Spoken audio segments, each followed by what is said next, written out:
Hey guys, for this Theory Crafting Thursday, I wanted to theory craft the price of an item slot. And this is something that's going to vary a lot depending on what hero you are, what your net worth is, what your opponent's lineup is, how late it is into the game or early.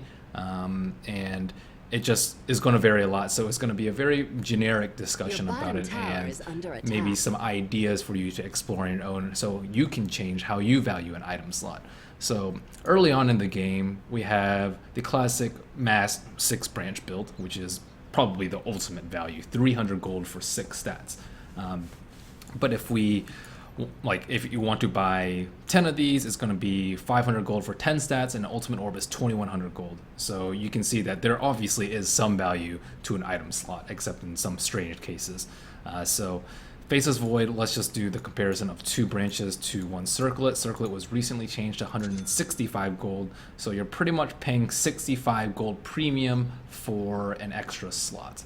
And then as you get later into the game and build bigger and better items, like a Robe of the Magi, as opposed to 2 mantles, Robe of the Magi is 450, each mantle is 300, so you're paying 150 gold premium. And you can see that the more expensive your items get, the more of a premium that you're paying for these item slots, because your item slot is worth more as the game goes further and further. And then if we move on to damage, we have 2 blades of attack, which is the same damage as a broadsword, and this is going to be 300 gold premium.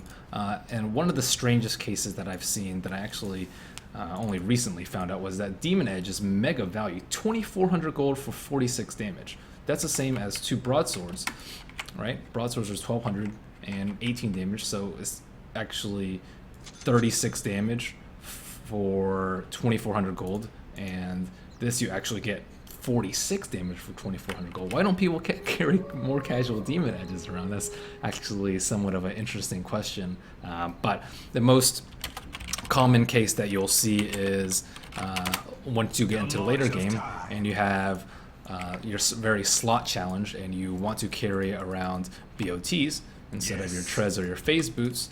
This one is pretty straightforward. So you can sell your power treads, sell your TP scroll, that's 750 gold.